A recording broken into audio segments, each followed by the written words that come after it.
मौधा में रह के लगता है चालू घाटे में रही। भाई के व्लॉग तो 1 मिलियन आसानी से हो जा रहे हैं, लेकिन डब्बा के 2 दिन में भी 1 मिलियन नहीं हुए। अब क्या कर रहे हैं फ्रेंड्स, फीडिंग भी करानी पड़ती है, सास ससुर के काम भी करने पड़ते हैं, घर भी तो देखना होता है। और फनी है कि बाहर ही घूमते रहते हैं, उनका सारा काम भी हम पर ही आ जाता है। कभी कभी फुप्पो और फुप्पो की लड़कियां और फनी की भी फुप्पो आ जाती हैं, तो हमें उनको भी देखना पड़ता है फ्रेंड्स। पर फ्रेंड्स ऐसा नहीं है जैसा कि पहले लगा हुआ था। लोग आते थे, बार बार आते थे हमसे मिलने के लिए। और हाँ, हमारी बहन भी आई थी मिलने के लिए, पर देखो इस बार वो बिल्कुल भी नहीं आई। ऊपर से अपने ही व्लॉग में कह रही थी कि कुछ लोग ऐसे होते हैं कि जो बहुत ज्यादा इतराते हैं और अपने पैसे की ताकत से अपने काम करवा लेते हैं। भाई ये शिकायत तो बिल्कुल ठीक है इसकी, चालू की। देखो पहले उसकी बहन आई, आप समझ गए होंगे हम किसकी बात कर रहे हैं, चुकैया की बात कर रहे हैं।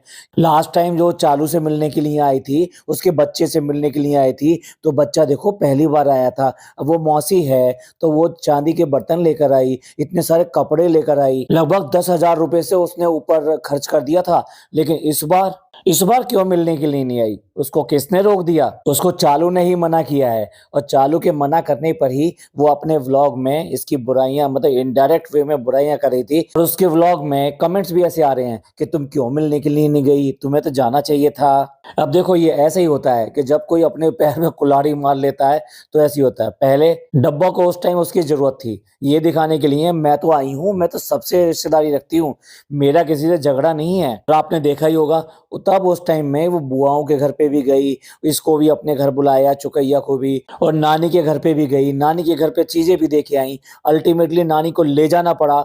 वो कोई नानी को लेने नहीं आई थी, लेकिन इतनी ज्यादा ट्रोल हुई कि उसे नानी को ले जाना पड़ा। बड़े पापा बड़ी अम्मी के घर पे भी गई, यानी उसने सारे रिश्ते नाते जिन जिन के बारे में कॉल आउट किया जाता था सबके पास जाकर अपना ये दिखाया, नहीं मैं बहुत अच्छी हूँ और मेरे रिलेशन सबके साथ बहुत अच्छे हैं। यहाँ तक कि जानबूझ के नानी के घर गई नेहा की। चालू का पिछला दौरा जो था वो बिल्कुल सक्सेसफुल था। ये सारी हरकतें करने की वजह से उसके व्लॉग्स के ऊपर व्यूज आए थे और मोधा वाले जितने भी व्लॉग्स थे वो सुपर हिट हुए थे। बट इस बार क्या करें भाई, इस बार ऐसा क्यों हो गया कि ज्यादा रिफ्रेश नहीं हो पाए, बढ़े लेकिन उतने नहीं बढ़ पाए। और ऊपर से फ्रेंड्स हमारा पैर भी टूट गया। हम तो कह रहे थे फनी से कि नहीं ये फ्रैक्चर हो सकता है, लेकिन फनी कहता है मेरा पैर टूट गया है। अब हम कैसे फुदक फुदक के खाला के घर पे, फुप्पो के घर पे कैसे कैसे जाएंगे? और भाई इस बार इन लोगों का आना कुछ ऐसा ही रहा, इसका पैर टूट गया और उसका हाथ टूट गया। आपने देख लिया होगा कि फनी के हाथ में भी क्रेप बैंडेज बनी हुई थी, और चालू का तो आपको पता ही है। पर चालू ने ये नहीं लिखा अपने व्लॉग के ऊपर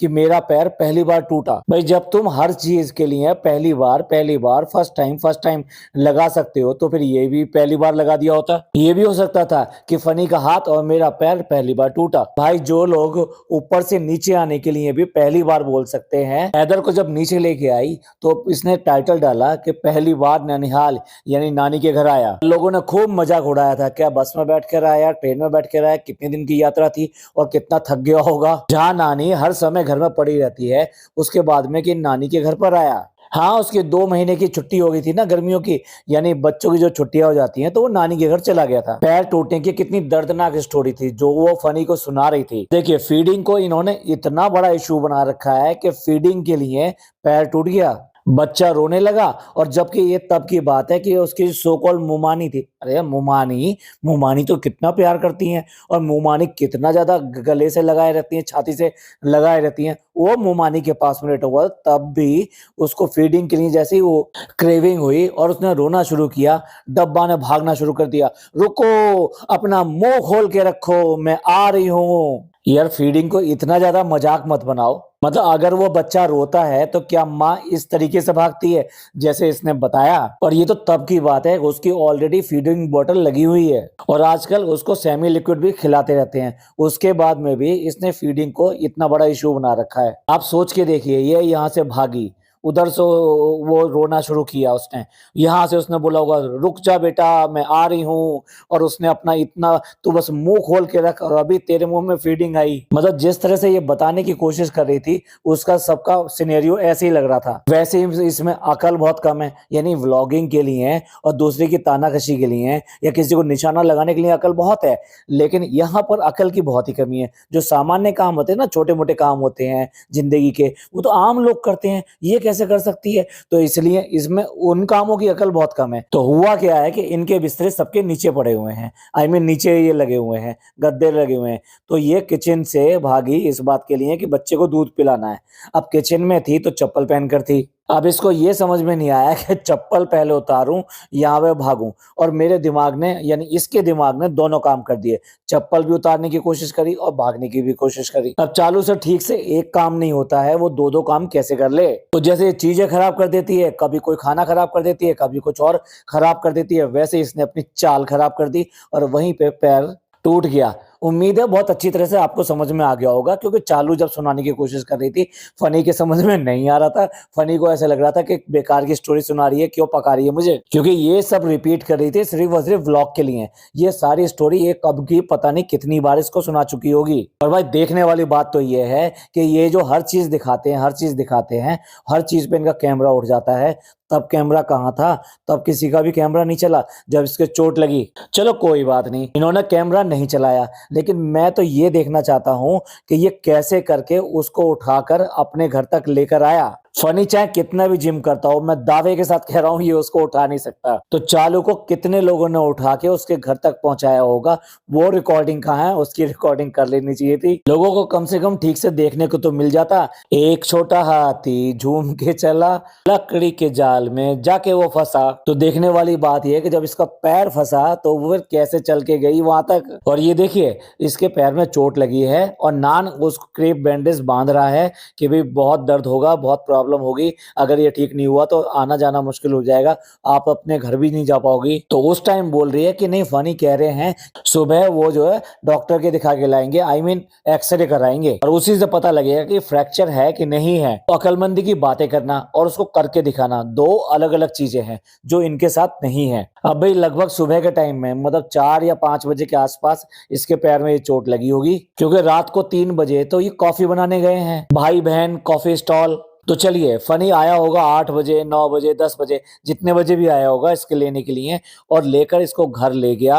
और उसके बाद में कैसे करके भाई ऊपर वाले कमरे में लेके गया होगा, मुझे तो सोच के हैरानी हो रही है। आप लोग सोच के बताएं कि कैसे लेके गया होगा उसको। और दूसरा क्वेश्चन मेरा लॉजिकल है और इनकी अकल से संबंध रखता है कि अगर ये यहाँ से लेकर वहां तक गया था तो क्यों नहीं सबसे पहले इसका एक्सरे करा लिया गया, क्यों करके डॉक्टर को नहीं दिखा लिया गया, क्यों ये कंफर्म नहीं किया गया ये फ्रैक्चर है या नहीं है। और वो 5 BHK वाला जिसका स्टैंडर्ड बहुत हाई है वो भी वहां पे था। उसके बाद में भी उसने भी ये नहीं कहा नहीं नहीं, पहले घर नहीं लेके जाओगे, पहले डॉक्टर के लेके जाओ और इसका एक्सरे कराओ और पहले कंफर्म करो कि ये है या नहीं है। और एक आदत भाभी भी थी जिसकी डॉक्टरों से ऐसी पहचान है कि डॉक्टर के बराबर ही वो सब चीजों को जानती है। भाई या फिर भैया भाभी का कोई कंसर्न नहीं था कि इसके टूट गया पैर तो टूट जाए, हमको क्या, अपने आप ही भुगतेगा, ये फनी भुगतेगा। कि सचमुच इसी तरह के रिश्ते हो गए हैं आजकल इनके। चलिए थोड़ा सा पीछे चलकर देखते हैं। डब्बा ने सोचा कि मेरा सारा का सारा कंटेंट वहां पे जमा है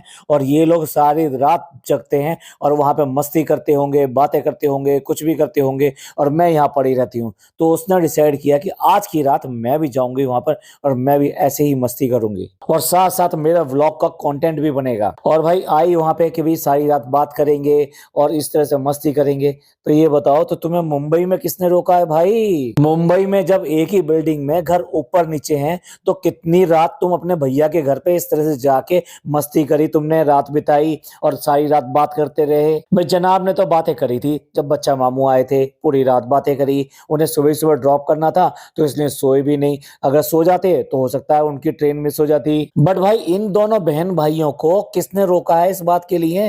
एटलीस्ट कुछ नहीं तो वीकेंड पे पहुंच जाओ कि वीकेंड, अरे यार वीकेंड, यार कैसी बात कर दी यार, ये लोग तो काम ही नहीं करते, इनका तो वीकेंड रोज ही रहता है। ये वीकेंड तो आपके और हमारी समस्या है। ये छोटे छोटे लोग जो अपनी छोटी सी जिंदगी, एक आम जिंदगी जीते हैं, काम करते हैं, आराम करते हैं और वीकेंड आता है मस्ती करते हैं। ये वीकेंड वाला सुख इनकी नसीब में कहाँ है? काम चोर लोगों ने काम से बचने के लिए ही तो व्लॉगिंग शुरू करी, और देख लो व्लॉगिंग से ना केवल घर चला रहे हैं बल्कि संपत्ति पे संपत्ति बनाए चले जा रहे हैं, प्रॉपर्टी पे प्रॉपर्टी बनाए चले जा रहे हैं। तो भाई ये काम चोर लोग हैं, इनके लिए वीकेंड वगैरह ना ना ना, छोटे लोगों की बात है, इनका तो रोज वीकेंड है। और अब जब चोट लग गई है तो देखने वाली बात यह है कि अब आगे होगा क्या। क्या डब्बा अपने ही कमरे में कैद रहेगी? भाई और कुछ हो या ना हो, इस सब से इसकी सास की एक बार फिर मुसीबत बढ़ गई। ये जो इतनी ज्यादा डिमांडिंग है और तो कोई है नहीं, एक सास है और साथ में रुखसाना बाजी है। और अब आप समझ लीजिए भाई उनके ऊपर कितनी बड़ी मुसीबत आ गई है इसका सारा कुछ काम करने के लिए, और इतनी ज्यादा डिमांडिंग है, इतनी ईगोइस्टिक है कि छोटी छोटी बातों के ऊपर उनको उल्हाना देगी। जनाब के व्लॉग में भाभी ने उल्हाना दिया था कि हमें क्रॉकरी में तूने जो है खाना नहीं खिलाया, देख ये बुआ तेरे से बहुत ज्यादा कमजोर है, रहने के लिए ठीक से जगह भी नहीं है, छोटे छोटे कमरे हैं, फिर भी जो है खाने का तरीका देखो कि किस तरह खिलाया है। उसने पूरा का पूरा एक सेट निकाला है क्रॉकरी का और उसमें ही उनको खाना खिलाया है। देख ले दब्बा देख ले, तेरे घर में एक क्रॉकरी सेट नहीं है, और अगर है तो अपने भैया भाभी तक के लिए, एक खास मेहमान के लिए भी वो क्रॉकरी सेट निकल के बाहर नहीं आ सका। ये मैं नहीं कह रहा हूँ, ये ताना दे रही है इसकी भाभी। देखिए इस वाले व्लॉग में फनी उसका बदला लेता हुआ दिखाई देता है। फनी एंड पार्टी ने बारबेक्यू अरेंज किया है, बारबेक्यू अरेंज किया है मतलब पार्टी का मतलब ये है, ये जेंट्स जो पार्टी है, इसके जो दोस्त हैं और साथ साथ वो जमशेदपुर से जो इसकी बुआ की लड़कियां हैं, उनके हस्बैंड हैं, ये सारे, और साथ में वो जो और उनका भाई जिसको ये हर समय इतना बेइज्जती करके छेड़ता रहता है। और भाई सैफी भी दिखाई दिया, पहली बार दिखाई दिया सैफी इनके व्लॉग में। नोट कर लीजिए नोट कर लीजिए प्लीज। एनीवे वहां पर बारबेक्यू जो इनका चल रहा था, वहां पे फनी ने खास तौर से कहा कि भाई हमारे जीजा आए हैं तो उनके लिए हम ये बारबेक्यू कर रहे हैं, और उनको ये सब उनके शान में मतलब ये हमने किया है, उनकी खातिरदारी में किया है, और मेरा साला जो है वो मेरे लिए बिल्कुल नहीं करता है। अब देखो मेरा अगर जीजा आया है तो मैं ये सब कर रहा हूँ, लेकिन मेरा साला बिल्कुल भी नहीं करता है। हाँ भाई ठीक है, अपनी अपनी औकात है, कोई अपनी इज्जत करवाता है कोई नहीं करवाता है। और फनी की तो पहले दिन से ही इस घर में कोई इज्जत रही नहीं है भाई, और कोई इज्जत करे या ना करे, सास ऐसी होती है कि अपने दामाद की बस क्या पूछो, कितनी खातिरदारी करती है और कितना ज्यादा ख्याल रखती है।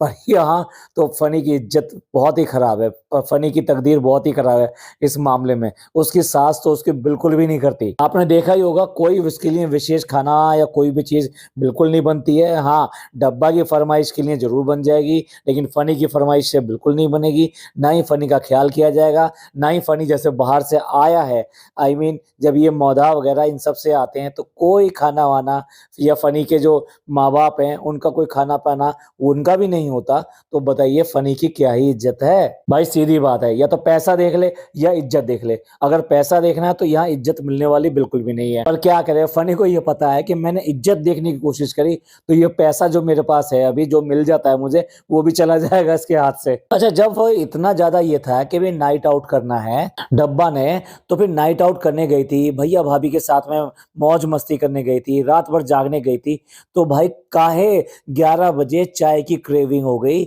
और फिर इस पार्टी को छोड़ के दूसरी पार्टी को ज्वाइन किया। यानी कि जो इसकी बहनें हैं फनी की, जो जमशेदपुर वाली हैं, उनके साथ में उनके हस्बैंड के साथ में चाय पीने के लिए चल दी। भाई ये क्या तरीका हुआ? तुम अगर एक पार्टी ज्वाइन करते हो तो अगर कहीं बाहर जा रहे हो और मजे के लिए जा रहे हो तो तुम्हें उस पार्टी वालों को भी तो इनवाइट करना चाहिए।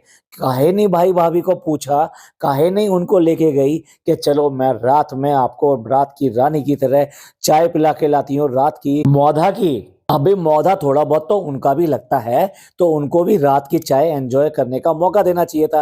लेकिन भाई उस पार्टी को छोड़ के इस पार्टी को ज्वाइन करना क्या समझ में आता है? ये समझ में आता है फनी किसी भी हालत में ये पार्टी एंजॉय नहीं कर सकता था, इसलिए उसने क्लियर कट मना किया।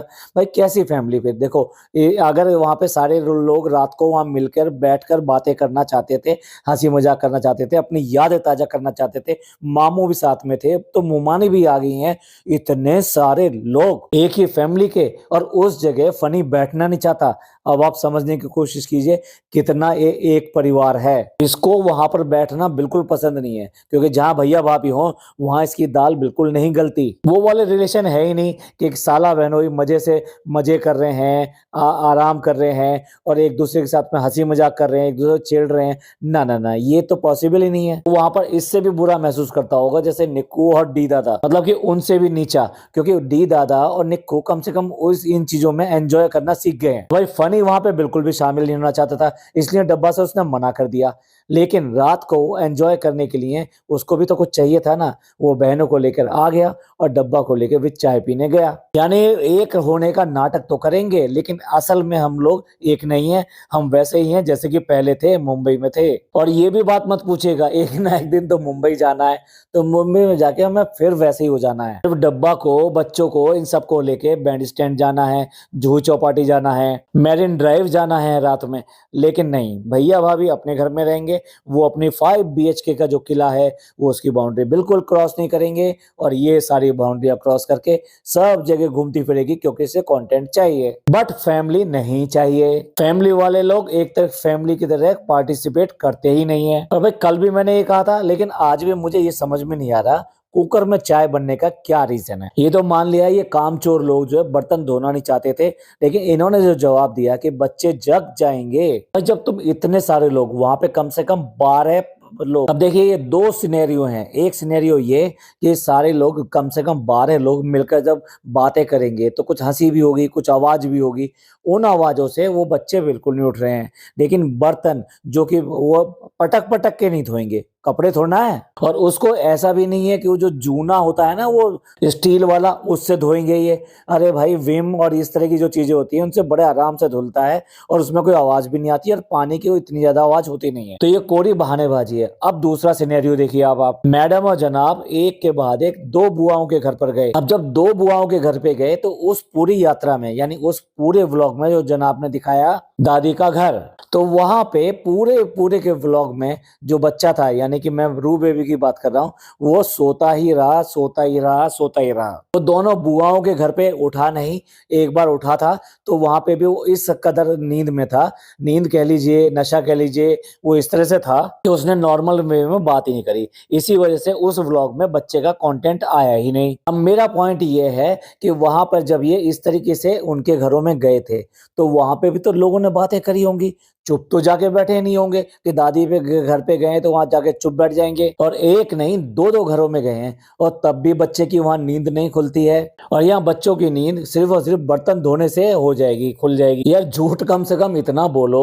और बहाना कम से कम इतना बनाओ कि जो चल जाए। इन कामचोर लोगों को कोई भी बर्तन साफ नहीं करना था, इसलिए उन्होंने कुकर ढूंढा और बच्चों का नाम लगा दिया, बच्चे के नाम का पर्चा फाड़ दिया। जनाब के तो अब कोई खेत वेत है ही नहीं, और ऑलरेडी इतनी पोलें खुल चुकी हैं कि पहले भी इनके खेत नहीं थे, लेकिन इन्होंने जो हाथ फैला फैला के दिखाए, यहाँ से लेकर वहां तक हमारे खेत हैं, वो सारा झूठ अब सामने आ चुका है, क्योंकि क्रेजी कजन ने एक एक चीज बाहर कर दी। पिछली बार आए थे तो इनका व्लॉग इन्होंने उसने बना दिया था, उसने कहीं से भी किया हो, लेकिन उसने ट्रैक्टर भी अरेंज किया, इनको ट्रैक्टर की सवारी भी करवाई, इनको खेतों में भी लेके गया, इनको गाड़ी में लेके घूमा फिरा भी सब जगह। लेकिन इस बार भाई इनका तो कोई खेत वेत है नहीं, लेकिन डब्बा बड़े शान से, चलो भाई भाभी कह रहे थे तो हम अपने खेतों में लेके जाते हैं। अब तो वो खेतों वाली हो गई है भाई, खेतों वाली तो हो गई है, लेकिन बंदी को ये पता नहीं है कि मटर कब बोई जाती है और मटर बोने के टाइम में कितना टाइम लगता है। मतलब अब फसल है नहीं और वो ये कह रही है खाली पड़े हैं खेत, आप लोगों ने मटर क्यों नहीं बो दी। वो ऐसा समझ रही है कि मटर आज बोई जाएगी और कल वो मटर तोड़ ली जाएगी। अरे भाई सबको पता है जब मटर का सीजन चल रहा है तो मटर मार्केट में कैसे आई है, किसी ने कुछ महीनों पहले वहां पे जाके बीज डाला होगा, उसको खाद पानी दिया होगा और उसकी देखभाल करी होगी, तब जाके इस सीजन में आप लोगों को, हम सब लोगों को मटर मिल रही है। मतलब मानते हैं तुम्हें खेती वेती का नहीं पता, पर इतनी मोटी बुद्धि होगी, इतना एक्सपेक्टेशन तो भैया इन्हीं से कर सकते हैं। खेत के व्लॉग में एक जगह बकरियां दिखाई गई और उन बकरियों को पकड़ने में पिज्जा को दिक्कत हो रही थी, पिज्जा हाथ नहीं लगा सकती, नहीं नहीं नहीं मैं नहीं लगाऊंगी। अब आप सोचिए ये 21 साल की लड़की कडल को अपने ही साथ में रखती थी, हर समय रखती थी, मतलब एक डॉगी उसके साथ में रहता था और उसके साथ में बहुत अटैचमेंट भी था इसका। और ऐसा माना जाता है जो पेट लवर होते हैं ना, वो नॉर्मली इस तरह से बकरी के बच्चे से या बिल्ली के बच्चे से डरते और घबराते नहीं है, उन्हें उनमें अपनी जैसी जान नजर आती है और अपना ही जैसा मतलब मन नजर आता है कि ये भी तो हैं और ये अच्छा सोचते हैं, ये बुरा सोचते हैं, इन्हें बुरा लगता है, इन्हें अच्छा लगता है। पेट लवर तो ऐसी होती है। कितना क्रिंज करती है आज की डेट में, मतलब एक बकरी के बच्चे के लिए इसने कितना ड्रामा कर दिया भाई। जैसे जैसे इसकी उम्र बढ़ रही है ना, इसका क्रिंज पना और ज्यादा बढ़ता जा रहा है। अब अपने घर में दो दो गाड़ियां होते के बाद में भी, क्योंकि सनरूफ वाली गाड़ी चाहिए थी, खेत पे जा रहे हैं भाई, बाहर निकल के बात करेंगे, रीले बनाएंगे, स्कॉर्पियो लेकर आया है। ये जस्ट इसके शो ऑफ है फनी का। डब्बा बड़ी तारीफ कर रही है, इतनी जो इसको फॉर्च्यूनर इसको अच्छी नहीं लगती। इसको कहाँ फॉर्च्यूनर और कहाँ स्कॉर्पियो। फॉर्च्यूनर वाले ऑफेंड हो जाएंगे इसकी बात सुनकर। फॉर्च्यूनर पे जितना टैक्स लगता है लगभग उतने में स्कॉर्पियो का लोअर मॉडल आ जाता है। अब खेतों पे जाके सारी सपना टूट गया। इन्होंने तो सोचा था खेतों पे जाएंगे, मस्ती करेंगे, क्यारी में घूमेंगे और गन्ने के खेतों में गन्ने को पकड़ पकड़ के घूमेंगे, इधर उधर छुप के दिखाएंगे। जानते बुझते हुए इन्हें ये नहीं पता भी खेतों पे क्या मिलेगा। उसके बाद में भी बावलों की तरह, पागलों की तरह से वहां पे खेतों में आ गए। आ जाओ, जुताई चल रही है और बुआई चल रही है, कर लो, थोड़ा सा हल चलाओ तुम भी जरा। देखो किसान कितनी मेहनत करता है और कैसे करता है। फिर खेतों में जाके दो चार फावड़े चला के देख लिए होते वो जनाब ने, वैसी मौधा वाले, वैसी खेतों वाले बन रहे हैं। एक अरमान तो रह ही गया कि वहां पे जाकर आराम से खाना वाना बनाएं खेतों पे, और खेतों पे बैठ के ही आराम से खाना वाना खाएं। ये बात जरूर कर रहे हैं कि भाभी कह रही है कि यही खाना वाना बनाएंगे, और फनी ने अपने ख्याली पुलाव बना लिए। अरे भाई सारा सामान लेके आना पड़ेगा, चूल्हा लेके आना पड़ेगा, सब्जी लेके आनी पड़ेगी और आग लेके आनी पड़ेगी, सब चीज करनी पड़ेगी यहाँ पर फनी ऐसा कुछ होने वाला नहीं है, क्योंकि ये इरादे पूरे के पूरे डंप हो गए। जब यहाँ खेतों पे कुछ है ही नहीं। और भाई ट्यूबवेल वगैरह भी कुछ नहीं दिखाया। ट्यूबवेल पे चला लो, उसका ठंडा ठंडा पानी आता है, उसमें पैर दे लो। भैया ये तो वैसे ही ठंड के मारे कहाँ से ट्यूबवेल में पैर दे देंगे उसके पानी में। वो बात दूसरी है, ट्यूबवेल का पानी हमेशा गर्म आता है क्योंकि जमीन से निकलता है। तो इसका मतलब ये है कि खेतों पे जाके इन्हें कोई मस्ती नहीं मिली, कुछ नहीं मिला सिवाय बेवकूफ बनने के। वो भी किस लिए? क्योंकि इनको ना नॉलेज है, ना तरीका है, ना पता है। डब्बा ने कितना कंसर्न दिखाया खेतों के ऊपर कि फसल नहीं हो सकी, किसानों का कितना नुकसान होता है। तो देखो कितना नुकसान हो गया। इस तरह से फसल मिस हो गई क्योंकि बारिशें ज्यादा हुई। और यही डब्बा और फनी है कि जब बारिशों का मौसम था, जब पिछली बार आए थे, तो ये अल्लाह से दुआ कर रहे थे कि और बारिशें हों। और ये उस टाइम की बात है जब कि पंजाब पूरा का पूरा बाढ़ में डूबा हुआ था, और लोगों ने बहुत ट्रोल किया कि तुम्हें शर्म नहीं आती, तुम पानी पानी चिल्ला रहे हो, पंजाब में एक एक घर डूबा हुआ है, अगर और बारिश पड़ेगी और ऐसा होगा तो कितना दिक्कत होगी। और लोग बाग तो उसके लिए दान कर रहे हैं, अपने पैसे भेज रहे हैं, अपने सामान भेज रहे हैं, तुम क्या कर रहे हो? तो इतना इनका किसानों का दर्द है। ये भी सब दिखावा है, असलियत आपने देख ली थी पिछली बार क्या किया। चलिए बहुत सारे पॉइंट रह गए हैं, खास तौर से जनाब और मैडम से रिलेटेड, अगले वाले पॉडकास्ट में कवर करेंगे। आपको यहाँ पर कैसा लगा डब्बा के पैर टूटने पर? मुझे कहने में शर्म नहीं आ रही, क्योंकि जब हर चीज की ये फीलिंग की बात करते हैं कि कैसी फीलिंग हो रही है, कैसे फीलिंग हो रही है, तो भाई पूछना तो बनता है ना। और अभी ये कैसे फुदक फुदक के इधर से उधर भागेगी ये। चलिए बहुत हो गया, बहुत सारे पॉइंट हमने इसमें कवर किए। आप सबका इस सब के बारे में क्या कहना है प्लीज कमेंट करके जरूर बताइएगा। आपके अच्छे बुरे सारे कमेंट हमारे लिए बहुत मोटिवेशन देते हैं। ये पॉडकास्ट पसंद आया हो तो प्लीज लाइक कीजिए, सब्सक्राइब कीजिए, शेयर कीजिए। थैंक यू, धन्यवाद, शुक्रिया।